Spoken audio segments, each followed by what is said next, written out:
welcome to Choosing Acceptance podcast with your host, Marie Mason. I am here to share some success stories and tips on how to overcome your learning disability so that you can turn your talents into a career. And I love to inspire children and parents and teachers with learning disabilities to go beyond their limits so that they can make a bigger impact in the world. Schedule a call to become a guest on our show at calendly.com/Marie V. Mason.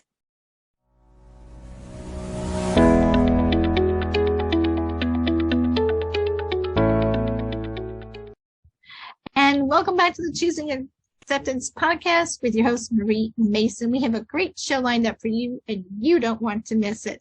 We'll be sharing some great tips on how to overcome your learning disability and turn your talents into a career.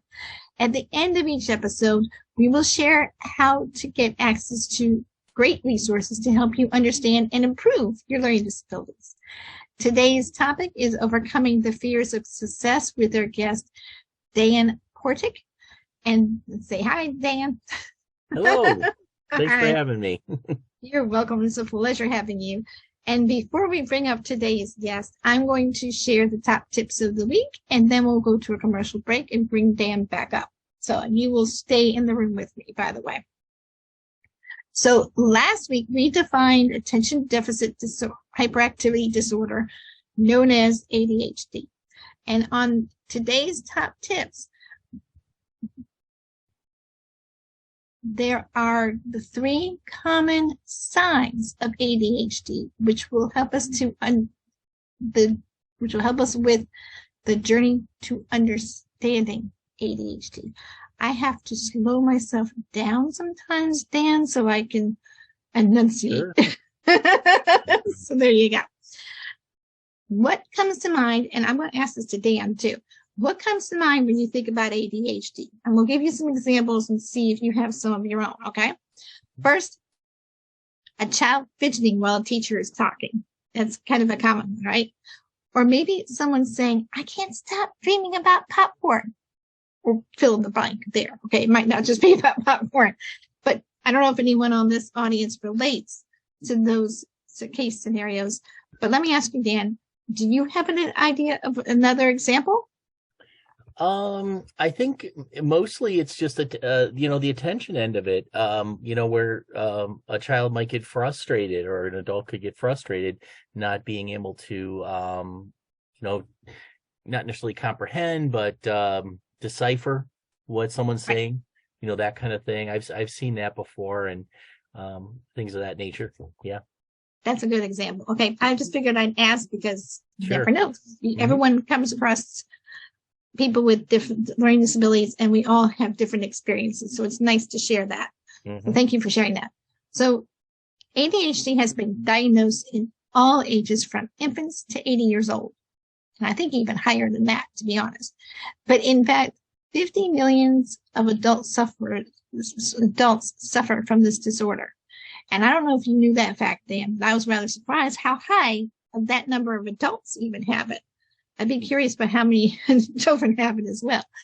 But on today's top tips, I would like to name the three common signs as part of the journey to understanding ADHD, because it's all about understanding it.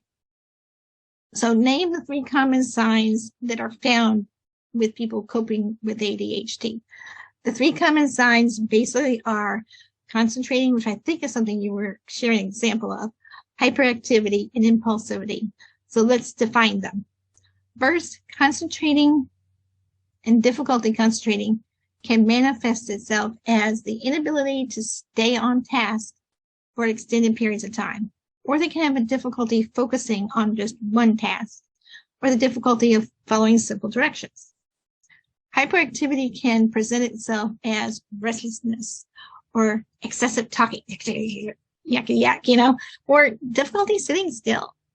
Impulsivity can show up as difficulty in waiting on one's turn, blurting out answers, or difficulty controlling one's emotions. So here's something else to learn about ADHD. However, there are many other signs and symptoms associated with ADHD that can be vary significantly from person to person. These may include difficulty organizing tasks, difficulty completing a task, low self-esteem, mood swings, or frequent changes of interest in activities.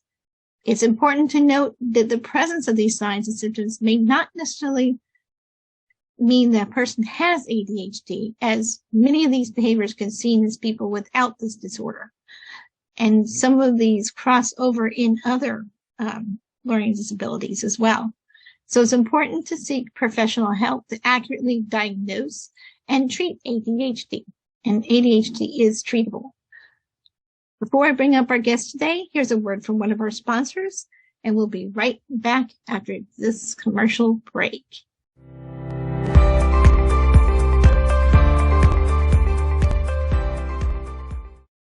Meet Marie Mason from Charlottesville, Virginia. She is a podcast consultant for Liberty Virtual Solutions. She empowers transformation coaches who want to boost their business with podcasts by brainstorming the content and structure of their podcast. Our proven podcast roadmap will help you to develop a strategy for launching your podcast so that you can grow your business. Rebring your podcast to life at libertyvirtualsolutions.com.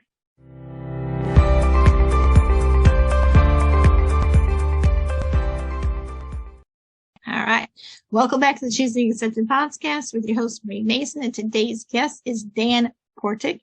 His background includes being a best-selling author, owner of BVS Film Production and Premier Podcast Productions. He is from Cleveland, Ohio area in the U.S. and loves helping businesses and podcasters take their presence to the next level with professional production and video marketing. And I'm sure he's got some tips for anyone who needs that in the future. So in today's topic is all about overcoming the fears of success. Because one of the things that I notice with people is we all have a fear of something. And when we're trying to decide what our careers are, one of the common threads I've been hearing from freelancers especially is the fear of success. So come on down, Dan, let's get that discussed. I'm trying to sound like we have a stage because we kind of do. Yes, video. We do. It's a virtual stage to the world. Yes, it's our viewpoint to the world. Exactly. Yes. So anyway, I cannot wait to share this topic because I feel like it's a big struggle, and some of it our audience might be struggling of the fear of success in schools and with their school education, and some people might be struggling in deciding on their career or while they're building their career. So people are probably at different stages in our audience. So this is like a perfect topic to address the whole gamut. So the first question I have is, could you tell me what the definition of fear is? Well, it's basically, it's people believing something that is what it's not. It's their perception of it. False evidence appearing real is basically the acronym that everybody uses when they do this, the definition of the acronym. So, and in many cases, people don't know what kind of fear they do have, and they just know they're anxious and they're worried and they want to avoid something. So I think the most important, well, I'm probably getting ahead of myself, but the most important thing to remember is to learn what kind of fear you do have. So that's just some thoughts there. Good point. And I meant to ask you, you are the owner of BVS Film Production. What does BVS stand for? And what is it that you do to help people overcome their fears of video, for example? That's an interesting story. We had, originally it used to be called Budget Video Solutions. And I ran that. We ran that for about 3 years, and I got a business coach on board, and he says, you got to lose the budget part. So he goes, you don't look like a budget company. So I said, all right, what are we going to do? BVS. So that's how it came about. And it's funny because we have a little boutique shop here, and really good, talented people here, and we've got some really large corporations that come to us for like small pieces of videos, things of that nature. But us in a nutshell, we're a full service video production and video marketing company. We work with companies very small to extremely large to help with, developing their brand online and then sending it out to the world. So that's basically the video portion of it.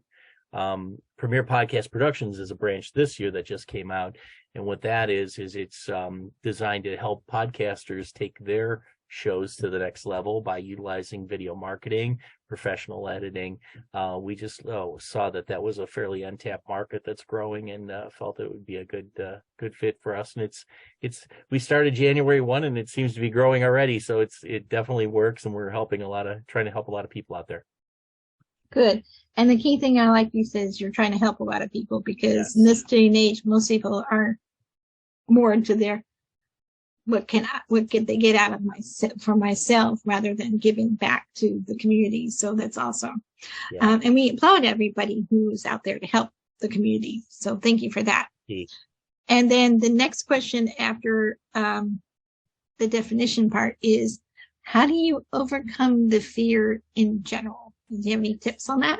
Yeah, and I've been through that my whole life with many different avenues. I've had, panic attacks, things of this nature. I've, suffered from those and found ways to get around that.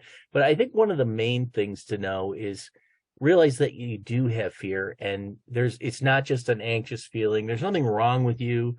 Everybody has fear. Everyone has it. They just may choose to think of it as something else. So knowing what kind of fear you have and really digging in deep and figuring it out, all fear really boils down to the fear of the unknown. Whatever it is, you don't know what's going to happen on that next level. And the more you can find out really what has happened on where you're going, or that will help to relieve that pain and stress from the anxiety of fear. The other thing is, find someone that's been there already. There's nothing better than to find someone out there that's already been there, that's been through the trenches, and says, oh yeah, I did it. Here's what to expect. And then that fear of unknown slowly goes away, because you already know what you can expect. Right. It's called getting a coach. getting a coach or a mentor, or anybody like that. Yeah. And if anyone needs a business strategy coach, I'm your gal. So, and you have a lot to help with people with the video aspect. So, in podcasting. So that's awesome. So you had mentioned something about people have different kinds of fears. I was wondering, what kind of fears or different fears do you have? Sure. There's fear of failure. Just some of the top ones are fear of failure, fear of intimidation, fear of physical harm. And then one of the biggest ones is what we talked about, fear of success, which is really camouflaged in many cases as all those other fears, which really, again, boils down to fear of the unknown. But if you think about it, there's two what ifs that people think about. What if I get fired? What if I get promoted? Why am I going into the boss's office? And that's an example where those two fears are sitting on each shoulder, and you're walking into the boss's office, and whatever one you're believing in is the one you're going to either stress or be super happy about. So I always like to look at it as like, what if the good thing's going to happen, and really focus on that. It's just two different type of people and two types of perceptions. But that really fits almost any one of the fears, is, having those what ifs in place and knowing what you're going to do with them. Right. Those what if stories are always what people get that anxiety, develop that anxiety from playing them in the negative stories in their heads. And what we also do in my business strategy coach is flip those stories from negative to positive, because it's important to understand it's just a fear, and it's all about like you said, the unknown. And basically you just have to be able to, like also mention, focus on the positive. And right. So make sure you focus on the positive outcome, And then the fears of the what ifs will go away. Because the more you play those positive mental images in your head, it makes a huge difference on the outcome. Because is that correct? Yes. And there's a couple other things you can do. You can start by taking small steps instead of large jumps. You know, if you need to go, you're looking for a promotion, maybe you start by just doing some small things that'll help you get to that level. Or if you want to do skydive and you're totally afraid of that, maybe jump off a chair first and then slowly build your way up to whatever it might be. So there's ways to get around that as well. Right. And then I want you to expand a little bit about what is the fear of success? I think we need to kind of get clarity on what that looks like. Sure. So in many cases, it's fear of responsibility, and that tied in with the fear of the unknown, because you don't know what you're going to be doing. Let's say I get that promotion. Oh my gosh, what kind of things, what could happen? I could have to do speeches in front of thousands of people, and I could make a mistake, and and then that cycle goes back down to fear of failure. And, there's so many things. I'll have to travel. I'll be away from my family. There's millions of things that could be going on in your head on that bad what if that people think about instead of the good what if. So the good what if is you can make some more money. Right. Yeah. You can look at and that solves a lot of concerns. It gives you the freedom to do what you want to do. So, there's always ways to look at it the other way. One other thing I think that's real important to combat it is try to stay away from victims. There are a lot of victims or people that feel they're victimized out there, and they like being in that position. It's a comfortable position for them. And unfortunately, that is contagious. And when you're around people that are victims, feel they're victims, they aren't really victims, that can rub off on you. So you really try to avoid that most you can and stay with the people that are the good what ifs. Oh, exactly. I've seen that as well amongst freelancers where they have this, I call it kind of like, it is being victim mentality, but it's also like the Eeyore from Winnie the Pooh. Oh, yeah, it's me. That's exactly right. And all they want to do is complain. They don't want to find a solution. So yeah. I find that those people are harder to help because they, like you said, they stay stuck mentally in that spot. They like being and there. I tell people, says it's okay to have a moment, right, where you're dealing with something that's in a negative thought process. Yeah. Don't stay stuck there, because you don't want to stay stuck there, because that's going to bring your positive energy down, and it's going to cause you to think those what if stories again. So our whole point is to build up your positive self-image, because that's going to be the key of any outcome, and that's going to be the key to your success. And if you develop a positive mental image of yourself and a positive attitude, it's going to make or break anything that you do as far as the outcome of your success. I don't know if that's something you would agree on or. Oh, absolutely. And it's the perception. Your perception of everything is really the key, to any success. Perfect. And then the last part of this exercise is, could you share any brief descriptions of your gift that you have? Not the gift. Sorry, we're not there yet. But some brief examples. I think I was looking for was a question. So brief examples of feeling inadequate about reaching out to people. Oh, yeah, and then you had another story to share as well. Yeah, I've got lots of those. So being in sales, just real quick, I've been in sales for 40 years. The first, couple hundred people you try to call and talk to. Back in my day, it was a phone and a desk, and you'd pick the phone up, and it's that 100-pound phone, and it's just trying to curl it to make the first call. Well, by the time you get to 100, it gets a little easier, It's a little lighter. What's that? Gets a little lighter. Gets a lot lighter. That's right. And so, that is one thing that, you have to overcome there. But moving forward, fast forwarding recently, I've been like a mentor of Tom Hopkins. He is a world-renowned sales trainer, trained over 5 million people on 5 continents. And he's been up there with all the big players over the years. So I've been using his techniques all these years, and we've been doing it originally it was like manually one-on-one. And then I started doing it online, seeing his techniques, and they all were working the same way online. So I said, you know what? I'm going to reach out to this gentleman and I'm going to talk to him and see if I can write a book with him.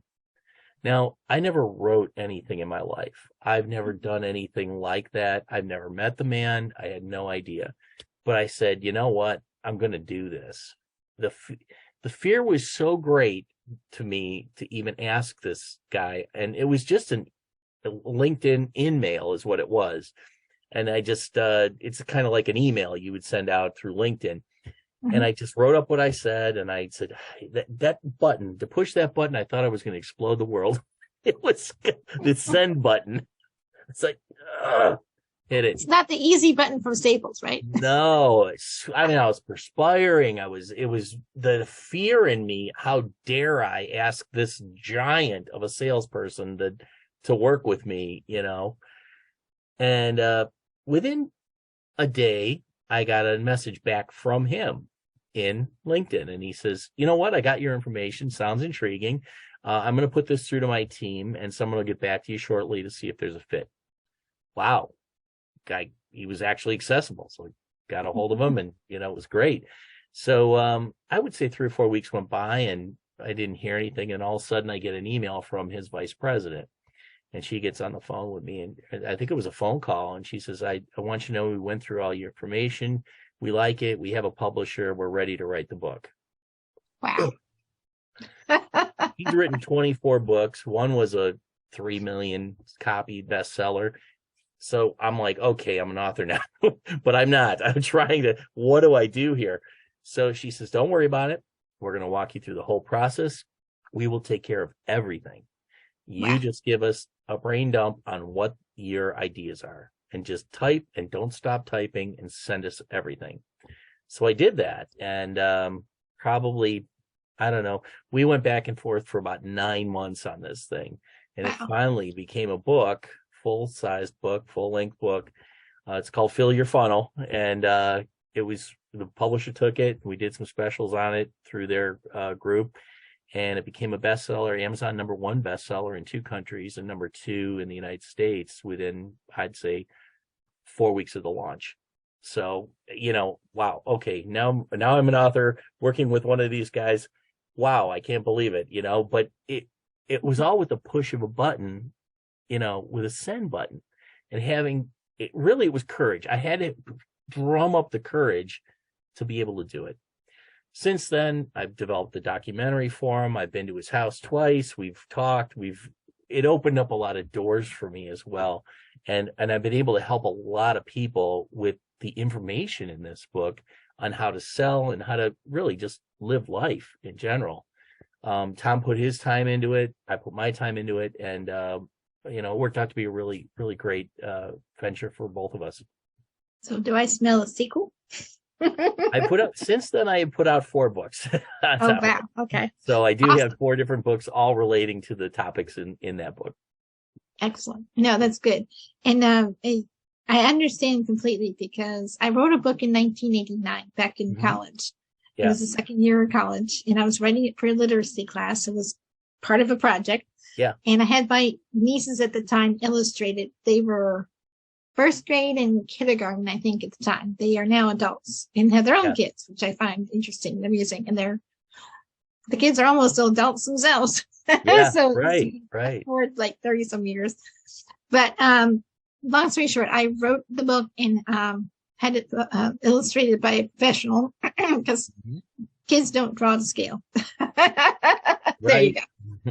So I managed to get it published last year. It was my birthing a baby kind of thing. It just was very exciting because I finally got it so it's fit and polished and everything. Yeah. Still may have to go in and fix a few little minor things and then we launch it again.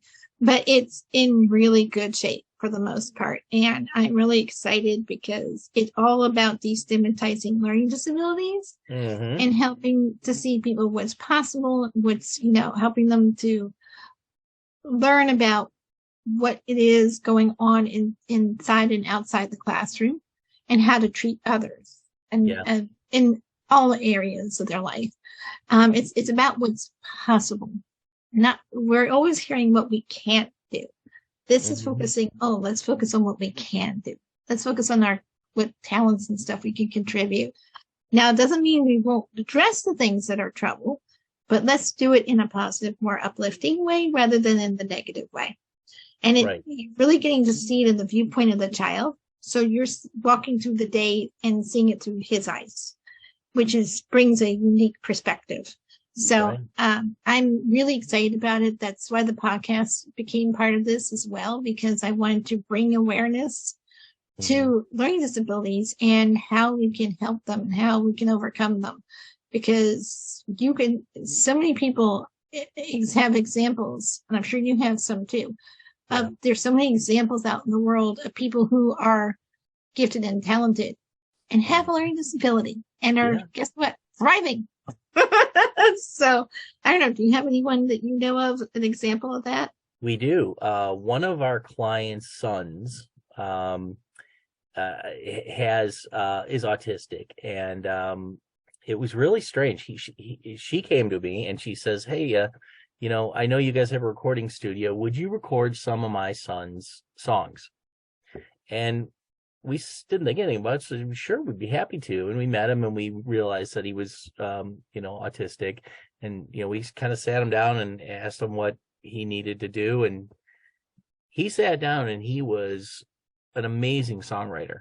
And he picked up the instruments and played them all himself, recorded all the parts, and actually made a really good song by himself. And in our studio, and our engineer just hooked it up and mixed it down afterwards, and it was done. And that was the first time he ever was in a studio. And the other thing was, he went to the board, and he already knew everything about the mixing board.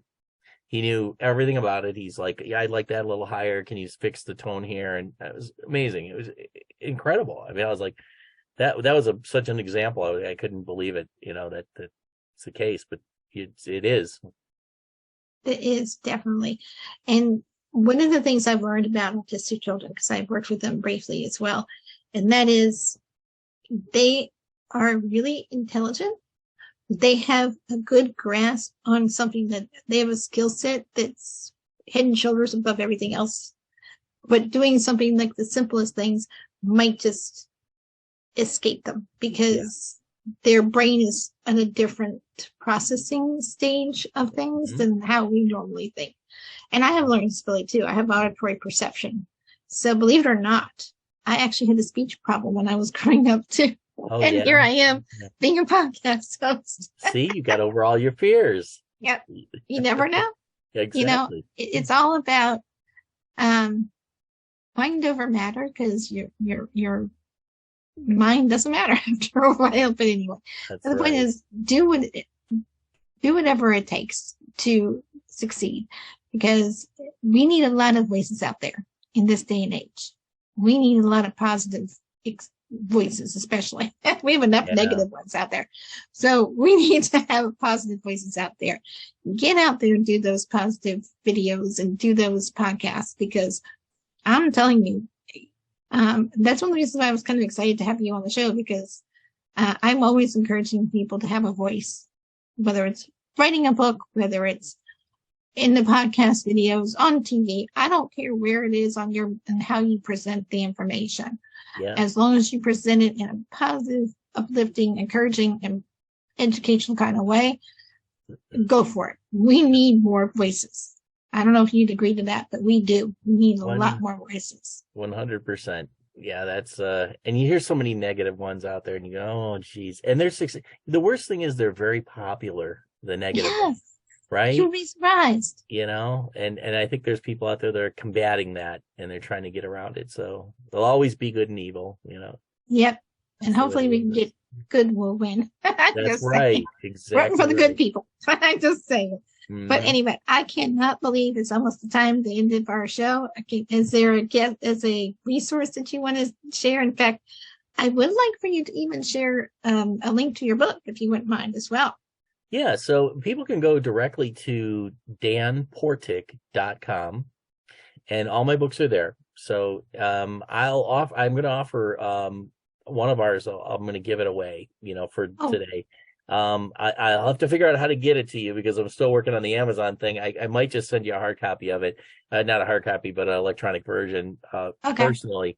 But that book is The Secret Online Door, and it would be great for your audience because it is all about facing fear. It is all about overcoming fear and moving forward and finding the right people that can help you in almost any instance. Perfect. So, yeah. I would be interested in reading that too. I've had several people I had a different podcast for a while called The Marketing Mindset Mastery, which was awesome because we talked about marketing, we talked about video, we talked about mindset, we talked about all three elements. And I loved it because we had people from different backgrounds that had different perspectives and all that, including video. Yeah. And many of them were authors too. So they spoke, they did all sorts of different things. And they would always send me their books. And I'm really like, I had to really force myself to sit there and read because my time was spent more on the computer. And I'm trying to spend less time on the computer now. 5 years into business, I'm like, okay, I'm spending less time on the computer so I can actually read, do other things. Yeah. So I'm looking for another book. So this would be perfect timing. So anyway, but thank you, V, for being such an amazing guest. I pretty much already promoted my children's book. But we also have a Facebook community. We have a couple of them, actually. We have a Bubble Bears Special Problem, which is really geared for teachers and adults with learning disabilities or professionals who are working with those individuals with learning disabilities. And it's a supportive little group. And we actually there to help each other, give you resources and tap into networking with others who can help you with might have problems with, I have people who have like a resource center, for example, they could tap you and give you information on like dyslexia or some other learning disability. And give you some tutoring and give you some access to other resources. So that's one other place. Another place people can go to is the Choosing Acceptance podcast on Facebook, because that's where we're going to be housing all the podcast episodes along with our YouTube channel. So please go and check out those locations. And I really want to thank you for sharing about how to overcome the fear of success on the Choosing Acceptance podcast this week. I think that was a really important topic to address. And remember, failure isn't fatal. It's just part of the journey of how you learn, right? Right. It's part of the ingredients of success. Exactly.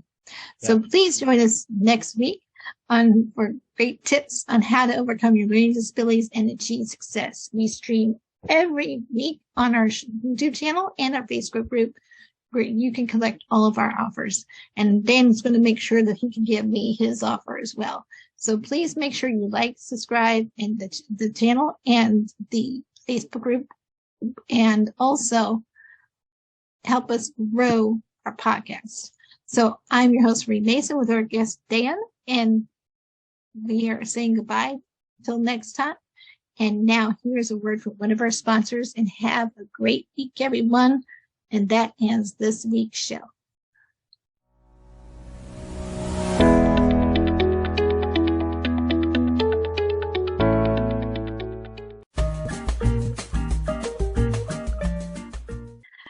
My name is Marie Mason. I am the author of Bubble Bear Special Problem. And this book destigmatizes learning disabilities in order to provide a better understanding of their learning disability process. It helps children to overcome their fear of learning disabilities so that they can contribute their talents by bringing awareness to how children should be treated in and out of the classroom. If you would like more to learn about this book, then go to Amazon.com and check out Bubble Bear Special Problem by Marie Mason.